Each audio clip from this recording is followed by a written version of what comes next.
Bonjour à tous, c'est Adèle pour la chaîne Jolie d'épée. Je vous retrouve aujourd'hui avec deux des kits de chez Action que j'ai trouvés en magasin il n'y a pas très longtemps. Ils sont encore en rayon dans certains magasins. Vous les trouverez au rayon loisirs créatifs enfants. Donc ce sont des kits comme ceci, emoji, qui se présentent dans des petites boîtes en carton comme ceci. Ils sont censés faire d'être une taille A4 et comme vous pouvez le constater sur l'image, ils ont des diamants de différentes tailles. Donc dans cette collection, il existe 4 modèles. Moi, je n'en avais pris que 2. J'avais pris le papillon et j'avais pris la licorne. Lors de l'unboxing, je vous avais dit que je les ferais sûrement avec mes enfants. Au final, ça les a pas branchés plus que ça. Je me suis rendu compte que mon fils était un petit peu petit et que valait mieux faire des créations libres avec lui. Prendre le diamant avec le stylet, il n'y avait pas de souci, il y arrivait bien. Mais le mettre à un endroit précis, c'était compliqué. Donc on a réalisé des petites choses plutôt en mode libre avec lui. Et finalement, ma fille avait pas mal de choses à faire dernièrement. Donc du coup, c'est moi qui ai réalisé ces deux kits et je dois vous dire que je me suis bien amusée. Avant de vous en parler plus en détail et de vous montrer le résultat final, je vous laisse avec quelques images de leur réalisation. A tout de suite!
Et voilà, je vous retrouve avec les deux toiles terminées. Donc comme vous pouvez le constater, elles sont très jolies, ça rend très bien.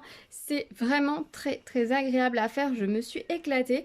Alors par contre, il y a beaucoup de formes de diamants différentes. Ce qui fait que pour des enfants, c'est un kit qui reste assez complexe parce que en fait, la solution pour travailler assez facilement, c'est d'ouvrir les sachets un par un et de poser tous les diamants correspondants sur la toile en faisant attention de remettre les diamants dans le sachet correspondant parce qu'il peut arriver qu'on en oublie un et c'est pas évident de revenir si on les a tous mélangés. Pour certains si ça va, hein, genre les gros cœurs, les grosses formes comme ça, vous savez quand vous les avez posées que vous en avez plus d'autres.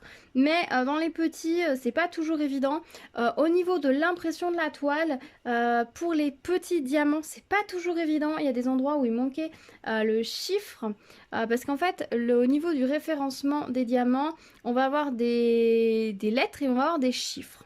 Et selon la lettre, on va avoir des gros ou des petits diamants. Ça avait l'air de suivre une sorte de chronologie, enfin d'ordre croissant ou décroissant suivant les lettres.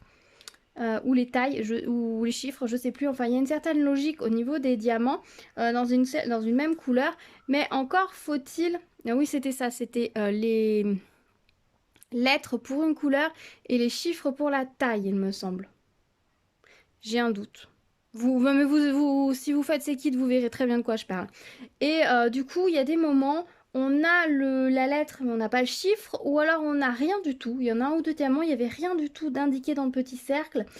Pour certains, c'est les deux, sont dans le tout petit cercle, donc c'est pas très lisible. Donc j'avoue que pour des enfants, il faudra sûrement les aider, voire terminer avec eux, ou pour eux, selon l'âge qu'ils ont quand vous allez les réaliser, quand ils vont les réaliser, parce que c'est pas évident, surtout dans les personnages, parce que là, on passe avec du micro-diamant, je vais vous montrer ça. Tout ce qui est fond, c'est très sympa à faire. Moi, j'ai commencé par les gros diamants et j'ai été du plus gros au plus petit. J'ai trouvé ça plus sympa, plus facile aussi, tout simplement parce que au fur et à mesure que vous posez les gros, bah, vous avez plus que les petits emplacements des petits qui restent visibles. Pareil pour le papillon et la licorne, j'ai fait des plus gros au plus petit. Et ça a bien fonctionné.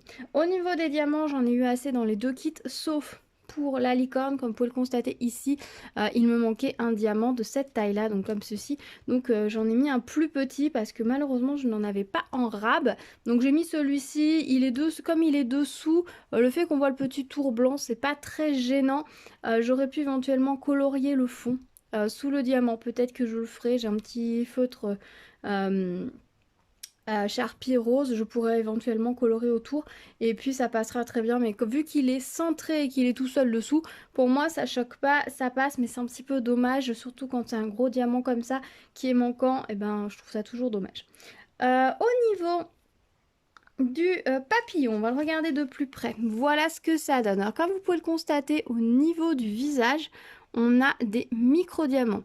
Les petits diamants que vous avez ici, là, les violets, ce sont des diamants de taille normale, habituels, comme les diamants ronds, comme les strass classiques. Et à côté, vous avez des micro-diamants. Alors clairement, pour poser les micro-diamants, j'ai utilisé mon stylet à pointe fine. Sinon, je pense que j'aurais un peu galéré. Pour les gros diamants, j'ai utilisé l'autre côté de mon stylet. Comme vous voyez, d'ailleurs, je l'ai retaillé avec mon cutter. Donc du coup, il a une forme un peu bizarre, mais c'était vraiment nécessaire que je le retaille parce que sinon, je pouvais plus prendre les diamants de taille moyenne. C'est un peu le bazar. Donc c'est vraiment l'allié, l'atout pour poser ces petits diamants, parce qu'avec le stylet classique j'ai trouvé que c'était pas très simple, vu que l'espace est pas très grand, que la pointe du stylet est plus large du coup que le diamant, c'est pas facile. Éventuellement si vous avez du mal à les poser avec avec le stylet classique. C'est la ch'ti du Diamond Painting. Alors sa chaîne a changé de nom depuis, qui avait proposé une astuce en utilisant la pointe d'un cure-dent sur la tour de laquelle vous allez entourer de pâte de la cire rose, ce qui va vous permettre de faire un outil de plus grande précision. Si je retrouve cette vidéo, je vous la mettrai dans la barre de description, j'essaierai de la retrouver. Ça peut être une petite astuce qui peut vous aider si vous n'avez pas beaucoup de matériel chez vous. La cire rose, vous en avez un cure-dent, vous allez trouver ça assez facilement chez vous. Et ça peut vous permettre de poser plus facilement ces micro-diamants. Honnêtement, pour un enfant, c'est compliqué, les micro-diamants. Je pense que ma fille serait peut-être arrivée. Bon, elle a 10 ans, donc oui. Mais mon fils, clairement, non. Même poser les gros diamants pour bien les poser. Parce que vous voyez, les cercles sont de la taille des diamants. Et même moi, vous voyez, j'en ai certains qui se sont décalés avec la colle. Il faut vraiment les bien les centrer. Donc c'est vrai que si on veut avoir un joli résultat, il faut quand même mettre cet ouvrage entre les mains de quelqu'un qui a un petit peu de dextérité. Les petits peuvent le faire, mais on verra les tours autour, donc ce sera peut-être pas forcément plus joli. Par contre, pour des ados, c'est parfait, c'est le kit qui va aller leur plaire. C'est à la fois un petit challenge de le faire et en même temps c'est super agréable. La licorne, voilà ce que ça donne, elle est très jolie, je pensais pas que ça rendrait aussi bien. J'aime beaucoup les micro-diamants ici qui vont vraiment faire une petite finition toute fine. Pareil au niveau des oreilles, là, le dégradé de taille découle des diamants, c'est super joli. Comme ce qu'ils ont fait dans les oreilles, c'est sympa parce que ce n'est pas en symétrie. Donc c'est vraiment très chouette. Très joli, j'aime bien le rendu final. Alors par contre ici, j'ai changé une taille de diamant aussi parce qu'il nous disait de mettre des plus gros diamants. Et en fait c'était trop gros. Donc je suis passée sur la taille en dessous qu'on avait. Donc il y a une des fleurs, je crois que c'est celle-ci, où il nous disait de mettre des plus gros diamants. Enfin il y a une ou deux fleurs là où il nous disait de mettre des plus gros diamants. Mais c'est genre des diamants qui étaient presque cette taille-là. Non, cette taille-là, là. Ici, ce qui faisait que c'était trop gros, ça poussait le reste, c'était pas harmonieux, donc du coup j'ai réduit d'une taille et ça passe très bien. Donc si vous faites ce modèle là, ben voilà, faites attention, il peut vous manquer un cœur et là au niveau des symboles, il faudra peut-être faire quelques rectifications. C'est sur celle-ci aussi que j'ai eu quelques petits soucis au niveau des symboles. Il y en a un ou deux qui étaient blancs, il me semble, et puis voilà, où c'était pas toujours très clair. Honnêtement, le papillon, j'ai rencontré aucune difficulté au niveau de l'impression. Il me semble que tout était bien clair. C'était vraiment très facile à faire. J'ai commencé par le papillon, je me suis ensuite lancée sur la licorne. Ma fille les trouve très jolies, je vais aller les accrocher. Au moins celle-ci dans sa chambre. Peut-être que le papillon ira dans la chambre de mon fils, mais je trouve qu'il fait un peu fille, donc je vais peut-être lui mettre dans sa chambre. C'est vrai que c'est une collection qui peut faire un tout petit peu plus garçon que d'autres, avec notamment ce papillon, et il y a un smiley aussi qui sourit, mais bon, on n'est pas encore sur du 100% garçon, hein, ouais. Voilà, les deux autres modèles que je n'ai pas, il y a le petit chat licorne que je n'ai pas pris parce que je trouvais qu'il n'y avait pas assez de contraste entre le fond Et le chat, j'avais peur que ça ne se voit pas assez, mais peut-être que j'avais tort parce que honnêtement, la licorne, c'est pareil sur la boîte, c'était pas foufou. Quoique quand même, on est sur du violet, du rose et du bleu. Là, on est sur du rose et du violet. Et puis le petit smiley comme ça, bah, je le trouvais pas joli en fait, tout simplement, donc je ne l'ai pas pris. J'ai vraiment pris les deux plus jolies pour moi, celles que je sais que mes enfants seront contents que j'accroche. On va regarder ce qui reste en termes de diamants. Alors d'abord pour le petit papillon, alors je vous avoue j'ai pas gardé sachet par sachet parce que il y avait vraiment beaucoup de formes de couleurs. Voilà ce qu'il me reste pour les diamants de taille normale. Voilà, au niveau des couleurs j'ai tout mélangé. Les micro-diamants, vous voyez ce qu'il me reste. Alors pour aller, je vais vous mettre la différence entre les deux, vous voyez très bien. Alors les micro-diamants, je les ai mélangés aussi parce que je ne sais pas si je vais retrouver ça sur d'autres toiles. Je ne sais pas si c'est un format que par la suite on va trouver sur les toiles classiques que l'on peut trouver en diamants spéciaux. Ça pourrait être fun parce que ça permet vraiment de rajouter certains petits détails, mais en même temps ça complique un petit peu les choses, il faut dire. Ceux-là, je les ai mis de côté. Voilà. Ensuite, voilà, tout ce qui me reste de diamants forme spéciale, un peu plus gros, etc. Je les ai mis comme ça dans un sachet avec plein d'autres choses. Je vais les mettre de côté. Vous allez les revoir prochainement sur la chaîne. Et là, ce sont les ronds, voilà, de deux tailles que j'ai mis ensemble. Sympa parce que du coup, la gamme de couleurs est très jolie. Donc ça, c'est pour le premier. Donc au niveau du reste de diamants, il n'y a pas énormément de reste de diamants. Donc je trouve ça pas mal. Dans les kits, ils avaient ajouté un sachet. Bon, vous n'allez pas aller loin avec ça. Enfin, cela dit, le sachet, c'est celui-ci. On aurait pu presque ranger tous les diamants dans le sachet qui restait sans souci. Donc ça, par contre, c'est pas mal. Certes, ça oblige à mélanger les diamants, mais vous pouvez quand même ranger tout le reste du matériel une fois le projet terminé.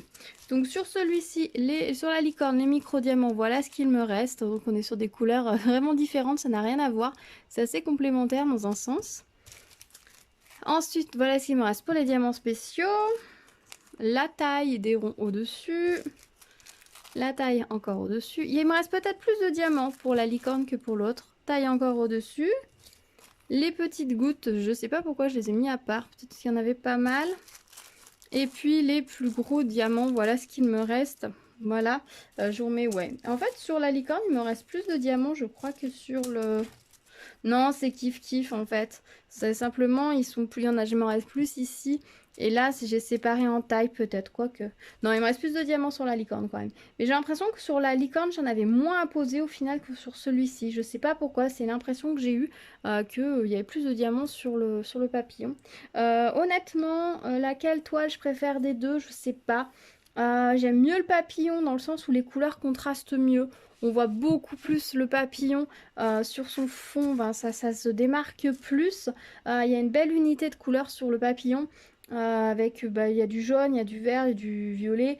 Déjà le jaune et le violet sont des couleurs complémentaires, donc du coup ça marche très bien et c'est vraiment contrastant. La licorne elle est très jolie, ils ont fait un joli travail là au niveau des couleurs et tout. C'est quand même très mignon. Ça contraste quand même pas mal, mais ce rose fuchsia là, il est un petit peu agressif, je trouve. Et je trouve que les diamants violets sont un peu trop contrastants. Les diamants prennent le pas sur la licorne. Ça aurait été des diamants bleus, j'aurais préféré, parce que vous voyez ici, les gros diamants, les diamants cœur sont de la même couleur que le papillon, donc ça ne prend pas le pas dessus. Pareil pour les petites fleurs. Alors que là, les diamants prennent un peu le pas dessus. C'est la première chose qu'on voit sur la toile. Voilà, bah, en tout cas c'était des petits kits très sympas à faire, franchement j'ai passé une bonne soirée à les faire, je me suis bien éclatée, j'en ai fait un puis j'ai fait l'autre honnêtement, voilà, je m'étais dit que je vous les montrerai ensemble dans la même vidéo. Je ne les ai pas vernis encore mais je vais le faire. Je suis un peu étonnée parce que j'ai des diamants qui ont bougé après, parce que je les avais bien posés comme il faut, ils ont dû se décaler tranquillement ensuite avec la colle. Mais ça c'est pas très grave, je vais les recentrer. Je vous conseille de vernicoller puisque la colle dépasse un petit peu des diamants, donc enfin complètement d'ailleurs, je crois il me semble des diamants. Donc si vous voulez, oui, la totalité de la toile est étant collée, pardon. Donc je vous conseille de vernicoller. Vous voyez même autour, j'ai plein de fluches qui se sont mis dessus. Donc je vous conseille de les vernir bien évidemment pour un plus joli résultat. Je pense que je vais mettre de la paillette supplémentaire sur cela. Je pense que ça plaira à mes enfants. Voilà, bah écoutez, j'espère que cette petite vidéo vous aura plu. En tout cas, moi, je me suis bien amusée avec ces kits-là. Je suis contente de les avoir réalisés. Alors oui, aussi une chose, c'est que du coup, les kits sont assez épais. Hein. Les diamants, vous voyez, on a beaucoup d'épaisseur. Donc si vous avez l'habitude de les ranger dans un cahier, je sais qu'il y a beaucoup de personnes qui font ça, de les ranger dans un cahier, dans un porte-vue ou voilà, dans les cahiers... les grands cahiers à dessin Action, c'est vrai qu'il va y avoir pas mal de volume avec ces toiles-ci. Si jamais vous les encadrez, je vous conseille de retirer la vitre de façon à ce que les diamants soient apparents. Ce sera plus joli parce que sinon la vitre va se poser sur les gros diamants et les autres ne vont pas être bien mis en avant. La lumière viendra moins dessus, ça brillera moins. Voilà, bon moi je vais les accrocher comme d'habitude, couper le tour, pâte à fixe au mur et comme des posters, ça sera parfait. Voilà, bah écoutez, on se retrouve dans les commentaires. Si vous avez des questions sur ces kits-là, n'hésitez pas à me les poser. Si vous avez des questions tout court, n'hésitez pas à me les poser. Je vais essayer d'être un peu plus rigoureuse dans les commentaires, je vous le dis à chaque fois, mais il faudra vraiment que j'y arrive. Je les lis tous avec attention et j'ai toujours l'intention de vous répondre. Il faudrait juste que je m'organise un tout petit peu mieux. Je vous avoue que là, en ce moment, c'est un petit peu la course, mais je pense que c'est pour tout le monde pareil, donc j'espère que vous comprenez. N'hésitez pas à liker la vidéo, vous abonner, activer la cloche pour être au courant des prochaines vidéos, à partager la vidéo également si elle vous a plu. Je vous dis à très vite sur la chaîne avec plein de nouvelles choses comme d'habitude. Donc à bientôt, prenez soin de vous. Tchou tchou.